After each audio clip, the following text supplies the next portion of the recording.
مکے کی ہسٹری لکھی، اس زمانے میں لکھی ہے، کتاب کا نام ہے اخبار مکہ، مکے کی خبریں، مکے میں کیا ہو رہا ہے اس زمانے میں۔ وہ لکھتے ہیں کہ مکے میں جب یہ رات آتی تھی کہ مکے میں کیا ہوتا تھا۔ وہ اپنی کتاب، آج بھی نیٹ پہ کتاب یہ موجود ہے، مکتبہ شاملہ ایک بہت بڑی کتاب کا ایک لائبریری، اس میں سے میں نے یہ لی ہے۔ وہ کہتے ہیں کہ مردوں اور عورتوں کی اکثریت مسجد میں آتی، یعنی خانہ کعبہ میں آتے ہیں۔ مردوں کی اکثریت کیا آتی، عورتوں کی اس رات کو، نصف شعبان کی رات کو بیت اللہ میں آ جاتے ہیں، مسجد حرام میں آ جاتے ہیں، پس وہ نماز پڑھتے ہیں اور کعبے کا طواف کرتے ہیں۔ اب ایک بندہ 272 ہجری کو فوت ہوا ہے تو یہ واقعی پہلے کے نا، 250 کے ہو سکتے ہیں، 240 کے، حضور کے بہت قریب، یعنی 300 سال کے اندر اندر کا یہ وہ احوال بتا رہے ہیں کہ مکے میں ایسا ہوتا تھا۔ اور اپنی رات کو زندہ کرتے، مکے والے اپنی رات کو زندہ کرتے، پوری رات اللہ کی عبادت کرتے۔ اس شعبان کی رات، اس میں ایک تو طواف کرتے، اب بندہ ایک طواف 7 چکر ہوتے ہیں طواف کے، تھک جاتے، پھر کیا کرتے، پھر تلاوت قرآن پاک کرتے ہیں۔ تلاوت قرآن کے ساتھ مسجد حرام میں وہاں رہتے، حتیٰ کہ وہ مکمل قرآن پاک بھی پڑھ لیتے۔ بڑی راتیں ہوں تو مکمل قرآن پاک پھر ہم شروع کر دیتے، اور قرآن پاک میں اتنا ان کی محبت پیار لگن ہوتا کہ مکمل قرآن پاک ختم کرتے اور وہ نماز میں پڑھتے قرآن پاک کو، حافظ ہوتے ہیں، یعنی حافظوں کا بھی عمل بتا رہے، علماء کے بھی، سب کا۔ اور اس رات میں کچھ ایسے بھی ہوتے جو 100 رکعت نفل پڑھتے ہیں، کوئی قرآن پاک پڑھ رہا ہے، کوئی طواف کر رہا ہے، کوئی نماز پڑھ رہا ہے، کوئی تلاوت کر رہا ہے، سب کا عمل مخصوص وہ بتا رہے ہیں کہ یہ کیا کیا کرتے تھے۔ اس طرح ایسا بھی ہوتا ہے کہ ہر رکعت میں سورہ فاتحہ اور 10 مرتبہ سورہ اخلاص بھی پڑھنے والے ہوتے ہیں۔ ابھی ایک بات تو نہیں ہے، انہوں نے کئی سال پر اس میں دیکھا، ریسرچ کیا، بار بار گئے کہ کچھ لوگ قرآن پاک اس طرح پڑھے، ساری رات قرآن پاک پڑھ رہے ہیں، کوئی کچھ جو ہے وہ بیت اللہ کا طواف کر رہے ہیں، کچھ جو ان میں سے سورہ فاتحہ پڑھ کے اس کے بعد سورہ اخلاص پڑھ رہے ہیں، کیونکہ نبی علیہ السلام کا فرمان ہے کہ 3 مرتبہ سورہ اخلاص پڑھی جائے تو قرآن پاک مکمل ہو جاتا ہے۔ وہ حدیث ذہن میں لا کے سورہ فاتحہ پڑھی، اس کے بعد سورہ اخلاص کو زیادہ پڑھا تاکہ ثواب وہ آپ کے اور میرے جیسے ہوں گے جو کہیں گے چل پورا قرآن تو نماز میں نہیں پڑھا جا سکتا، چلو اتنا کر لیتے ہیں، سورہ اخلاص کو ہی ہاں جی 3 باری پڑھ لو، 6 باری پڑھ لو، وہ سارا لکھ رہے ہیں۔ اب یہ تو ایسا تو نہیں ہوتا نا کہ انہوں نے دیکھا، انہوں نے ظاہر پوچھا ہوگا۔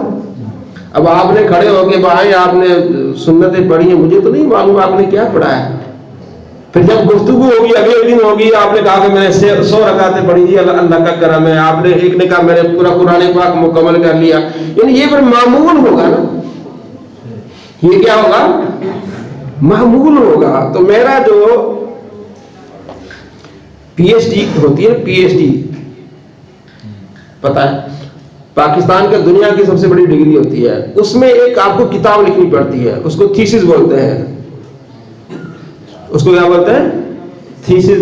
ایک ٹاپک پر آپ کو کتاب لکھنی ہوتی ہے، جس ایسی کتاب جو دنیا میں پہلے نہ لکھی گئی ہو،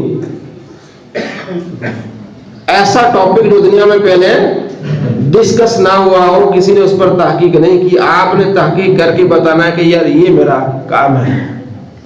تو جو میرا ٹاپک تھا وہ اسی پر تھا کہ معمول بہا احادیث، وہ کام جو صحابہ کرتے رہے، تابعین کرتے رہے، محدثین کرتے رہے، امت کرتی رہی، ان کاموں پر تنقید کرنے والا شخص اس کو جواب، یعنی وہ کام جو دنیا میں ہو رہے ہیں بلکہ صحابہ سے ہوئے ہیں، تابعین سے ہوئے ہیں، پوری دنیا میں کرتے آ رہے ہیں، لیکن اس بندے نے آگے ان میں کیا کی، تنقید کرنی شروع کر دی۔ تو وہ بتانے وہ کام کہ بھئی اس نے تنقید بیجا کی ہے۔ اب مثلا ایک بندے خاص ایک بندے کو میں نے اس کا نام لے کے اس میں کام کیا ہے، اہل حدیث کا اس وقت کا فوت ہو گیا، لیکن ٹاپ اس کا کہتے ہیں ٹاپ ٹرینڈ عالم تھا، وہ فوت ہو گیا۔ جس کے کہنے پر کہتے ہیں کہ یہ حدیث صحیح ہے، یعنی اس نے کہہ دیا نا کہ حدیث صحیح ہے تو وہ دین کا حصہ بن گئی، اس نے کہہ دیا۔ اگر اس نے کہہ دیا کہ حدیث ضعیف ہے تو گئی بھائی، اس ایک آدمی کو اتنا رتبہ دیا ہے کہ یعنی کہ نبی علیہ السلام کی بات اس کا رتبہ آ گیا، نبی علیہ السلام کی حدیث کو جدھر ادھر ادھر کر لے مرضی ہے اس کی۔ پھر میں نے اس کے پون کھولے ہیں، اس کے میں نے پھر اصول بتایا کہ یار ڈنڈی کیسے مارتا ہے۔ مثال کے طور پر میں آپ کو اسے ایک ڈنڈی بتاتا ہوں کیسے مارتے ہیں۔ اس سے پوچھا گیا، اب اصول تو اس کے ہیں نا، ہم نے اس کے اصول سے بات کرنی ہے نا۔ اس سے پوچھا گیا کہ ایک تابعی محدث ہے، امام ہے تابعی، اس کا نام ہے امام حسن بصری۔ اس کا نام کیا ہے؟ امام حسن بصری۔ امام حسن بصری جب پانی پیتے ہیں تو پانی پینے کے بعد ایک لمبی سی دعا پڑھتے ہیں، یا اللہ تیرا شکر ہے تو نے مجھے پانی عطا فرمایا، تیرا کرم ہے، لمبی سی دعا پڑھتے ہیں۔ سوال یہ کہ یہ دعا قرآن حدیث میں ملتی ہے؟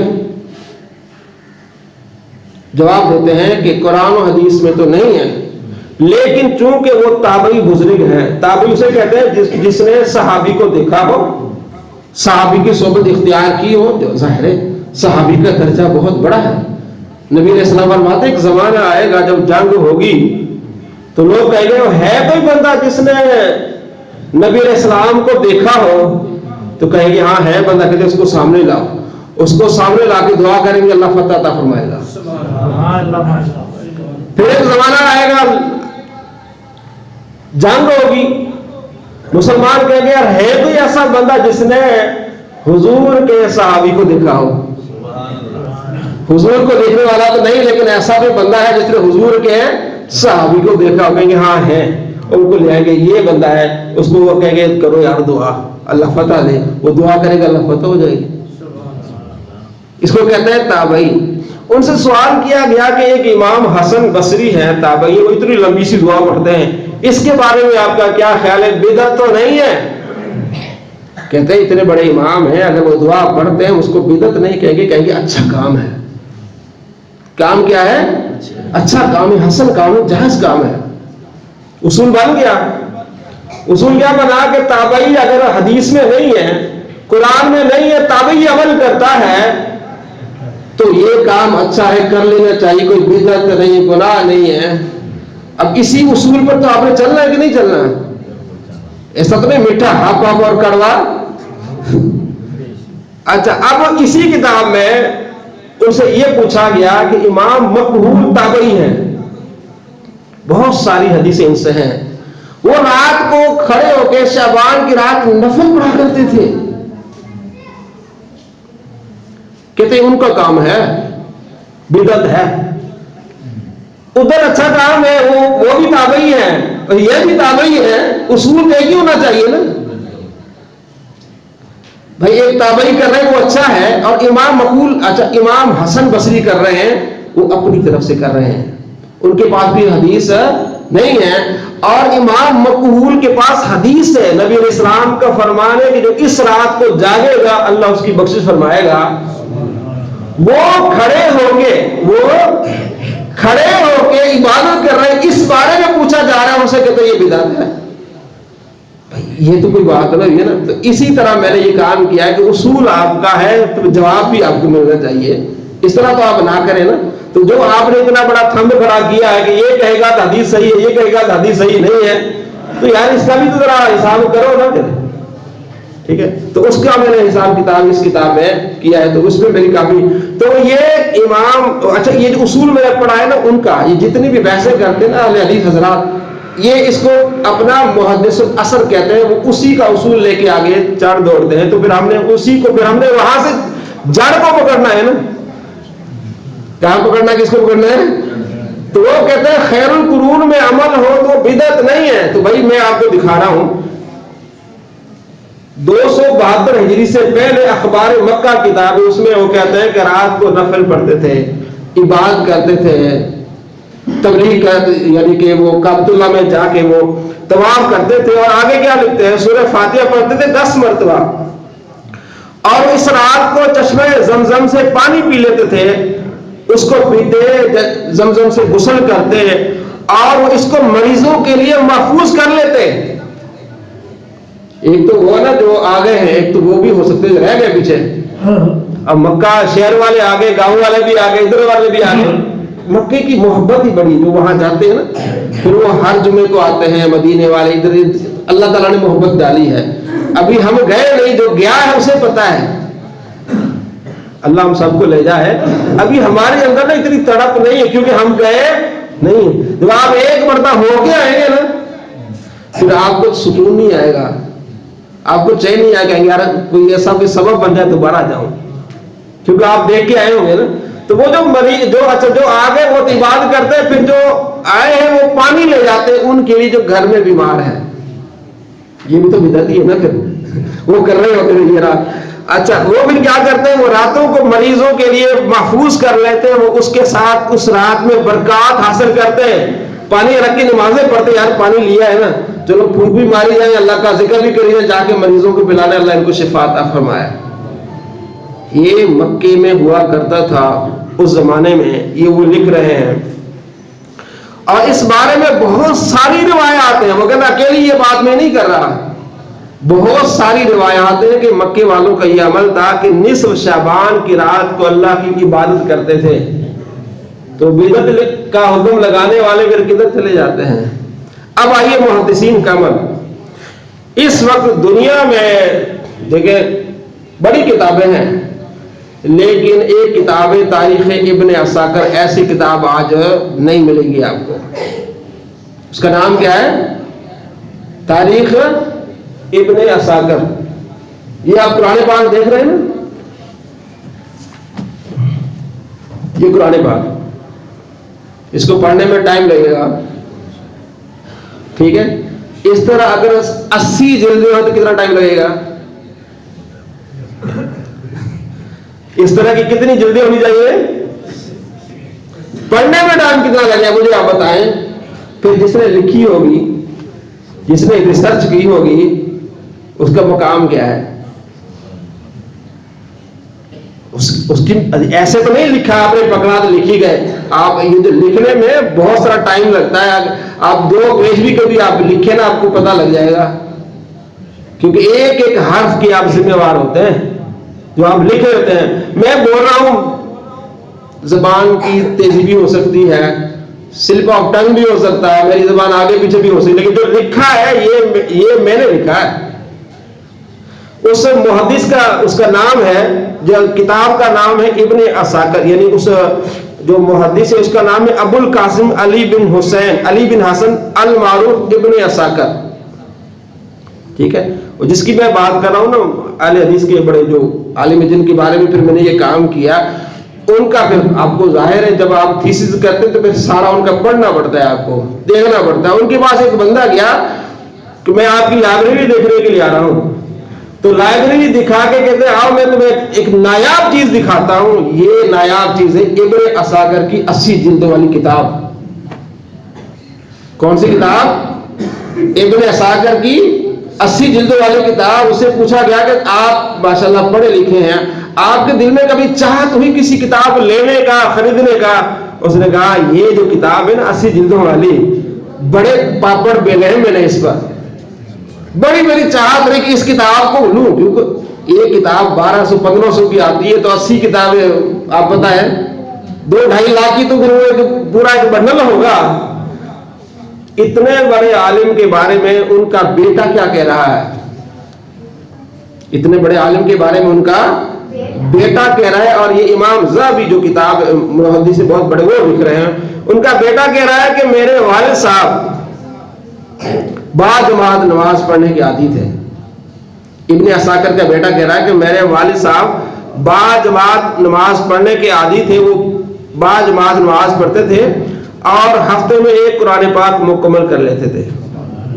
جمعے کے دن آج مکمل کیا، ہفتے کو شروع کرنا ہے، جمعے کے دن مکمل کرنا ہے، ہفتے کو شروع کرنا ہے اور جمعے کے دن مکمل کرنا ہے. اس انداز سے 3 سپارے پڑھ لیے، 4 سپارے پڑھ لیے اور جمعے کو قرآن پاک مکمل ہو جائے. وہ معمول بتا رہے ہیں. ظاہر اتنا بڑا محدث ہے، پھر لوگ آتے ہیں پوچھتے بھی آپ کے والد صاحب کیا کرتے تھے، ان کا اتنا کارنامہ ہے بڑا. ٹھیک ہے جی. یہاں 2-4 کتابیں لکھی جائیں اس کا بڑا نام ہوتا ہے. ٹھیک ہے جی.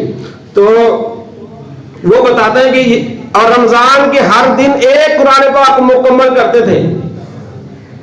کتنی محبت ہے ان کو قرآن پاک سے. جب رمضان آتا تھا ہر روز ایک قرآن پاک مکمل کرنا ہے. اور اعتکاف کرتے تھے. آپ بہت زیادہ نوافل پڑھتے تھے. اور نوافل کیا؟ نصف شعبان کو آ گیا، نصف یعنی 15ویں شعبان کو نوافل کی کثرت کرتے. عیدوں کی راتوں کو نوافل کی کثرت کرتے. کیونکہ اللہ و لاب کے دن جو عیدوں کی راتیں ہوتے ہیں نا، جب عید کی رات آئے پورا مہینہ آپ نے اعتکاف کیا، سارا کچھ کیا، جو رات چاند رات آتی ہے پھر شیطان کھل جاتا ہے. ٹھیک ہے نا، جو اعتکاف کرنے والے بھی وہاں باہر ادھر گئے ادھر گئے، اس رات صبر کرنا بڑا مشکل ہوتا ہے کیونکہ ہر طرف خوشی کا سما ہوتا ہے، چل لمبی طرح ہو جائے. تو اس رات کو بھی وہ عبادت کرتے تھے. تو یہاں سے کیا پتہ چلا کہ اتنے بڑے محدث اس رات کو، اس نصف شعبان کو کیا کرتے تھے؟ عبادت کرتے تھے. یہ بدعت نہیں، بدعت ہے کیسے ہو سکتا ہے؟ آپ کھڑے ہو کے نماز پڑھے، نفل پڑھے، کیسے بدعت ہو سکتا ہے؟ لیکن پتہ نہیں کیوں اس کو جناب بدعت. اور یہ دیکھیں نا کتنی خوشی کی بات ہے کہ اللہ نے آپ کو ٹائم دیا اور آپ اس رات، ویسے ہر رات ہی کرنا چاہیے، اس میں تو ہے نہیں، لیکن کچھ راتیں ایسی ہوتی ہیں جن کی فضیلت بہت زیادہ ہو جاتی ہے، جن کے فضائل کیا ہو جاتے ہیں. تو اس رات کو تھوڑا بہت وقت نکال کے، ٹائم نکال کے ضرور عبادت کریں. میں نے ایک ویڈیو بنائی تھی، اس میں نے ٹائٹل دیا تھا کہ 8 اہل حدیث عالم شب برات کو مان گئے. کیونکہ اہل حدیثوں کو بڑی تکلیف ہوتی، پتہ نہیں کیوں تکلیف ہوتی ہے، حالانکہ ہونی تو نہیں چاہیے یار. آپ نماز پڑھیں، ذکر کریں، کسی کو اب جب یہ راتیں آتی ہیں نا پھر وہ شروع ہو جاتے ہیں کسی کو میسج کرنا، کسی کو واٹس ایپ کرنا، یہ حدیث ثابت نہیں ہے، یہ جو کر رہے ہیں یہ بدعت ہے. بھائی اللہ کے بندے جو کر رہے ہیں وہ اللہ کا ذکر کر رہے ہیں. پتہ نہیں شیطان ان کو کہاں سے ان کو انگل دیتا ہے، تو شیطان کی انگلیوں پر چڑھ جاتے ہیں. اور مسلمانوں کو پھر میں نے ان کو ٹکا کے جواب دیا، اگر یہ بدعت ہے تو پہلے ان 8 کا تو کوئی حساب کتاب کرو نا. ان میں سے سب سے بڑے ان کے امام ابن تیمیہ، ان سے پوچھا گیا، وہ کہتے ہیں یار یہ تو بڑی اچھی بات ہے، اس کے بارے میں تو بہت ساری روایات ہیں، میں نے ایک ایک لفظ لکھا ہے. ٹھیک، کیونکہ جب آپ تحقیق کرتے ہیں تو پھر آپ کو حوالہ دینا پڑتا ہے کس کتاب میں کس صفحے پر ہے، صفحہ بھی لکھنا پڑتا ہے اور جلد لکھنی پڑتی ہے، وہ ساری میں نے لکھی ہیں. تو وہ یہ کہہ رہے ہیں. اس کے علاوہ ان کے مولانا ثناء اللہ صاحب سے پوچھا گیا، کہتے یہ اچھا کام ہے بھائی، ذکر کر رہے ہیں، وہ بھی کہہ رہے ہیں اس بارے میں. عبد الرحمان مبارک پوری صاحب سے پوچھا گیا، وہ بھی کہہ رہے ہیں کہ یہ جو کہتے ہیں کہ حدیثیں ضعیف ہیں، یہ ان پر حجت ہے کہ اتنی حدیثیں ساری ضعیف ہیں. ان کے اہل حدیث کے بہت بڑے عالم ہیں، فوت ہو گئے 1998. ان کا نام ہے شیخ ناصر الدین البانی. شیخ ناصر الدین البانی مدینے میں کئی سال استاد رہے. ام القرا مدینے کی یونیورسٹی ہے، وہاں استاد رہے. انہوں نے اپنی کتابیں 5-6 روایتوں کو لکھا کہ یہ ساری صحیح روایات ہیں کہ شعبان کی رات کی عبادت کرنا یہ صحیح حدیث سے ثابت ہے. صحیح حدیث سے کیا ہے؟ لیکن جب کوئی بندہ ضد پہ آ جائے وہ نہیں مانتے. ٹھیک ہے، یہ دوسرا عبداللہ محدث روپڑی، وہ بھی اس کا. تو بہرحال یہ آج میں نے آپ کو بتایا کہ یہ جو شعبان کی رات منگل کو، منگل کا دن ہوگا اور بدھ کی، جتنا یہ نفلی عبادت ہے، فرض واجب نہیں ہے. تو نفلی عبادت جو کرے ٹھیک ہے، اچھی بات ہے، لیکن اس کو روکنا گناہ ہے. ایک نفلی عبادت جب چاہے آپ کر لیں، لیکن روکنے والا، اس کو بدعت کہنے والا وہ کیا ہوتا ہے؟ گنہگار ہوتا ہے. تو ہمیں گنہگار نہیں بننا. ہم نے اگر کوئی ہمیں کہے بھئی آپ مجھے میری ہیلپ کرو، مطلب آپ دکان میں بڑے ہیں، کہتے ہیں یار مجھے ٹائم دو، آج ذرا جلدی چھٹی دے دو، تو میں نے رات کی بات کرنی، آپ ان کو چھٹی دے دیں. آسانی پیدا کریں تاکہ آپ کے لیے بھی دعا کریں. اس رات کو عبادت کرنا ثواب کا کام ہے اور یہ کوئی بدعت نہیں ہے. جتنا ہو سکے اس رات میں آپ بھی حصہ ڈالیں. اور سب سے بڑی چیز جو ہے، سب سے بڑی چیز وہ یہ ہے کہ اللہ ہم سب کی بخشش فرمائے. اس کی بخشش ہو گئی. قرآن پاک میں اللہ فرماتا ہے سورہ آل عمران میں سیکنڈ لاسٹ رکوع، یعنی جو 20واں رکوع سے 19ویں رکوع میں اللہ فرماتا ہے اصل کامیابی یہ ہے. دنیا میں تو کامیابی ہوتی ہے نا کہ مجھے نوکری مل گئی، شادی ہو گئی، گاڑی ہو گئی، یہ ہو گیا، وہ ہو گیا. اللہ فرماتے ہیں اصل کامیابی یہ ہے کہ فمن زحزح عن النار وَأُدْخِلَ الْجَنَّةَ فَقَدْ فَازَ، جس کو جہنم سے نکال کے جنت میں ڈالا گیا، فقط فاز، یہ کامیابی ہے۔ یہ کیا ہے؟ تو بخشش کا مطلب یہ ہوتا ہے کہ اللہ نے اس کو بخش دیا، اس کے گناہ معاف کر دی، یہ جنتی بن گیا۔ بخشش کا مطلب کیا ہوتا ہے؟ اللہ اس کی بخشش فرمایا، مطلب کیا ہے کہ اللہ نے اس کو جہنم سے پناہ دے دی، اللہ نے اس کے گناہ بخش دیے، اب اللہ اس کو جنت میں اعلیٰ مقام عطا فرمائے گا۔ اس رات ہم سب کو اللہ توفیق عطا فرمائے، اپنے لیے دعا کریں، اپنے والدین کے لیے، اپنے تمام مسلمان بھائیوں کے لیے اللہ عمل کی توفیق نصیب فرمائے۔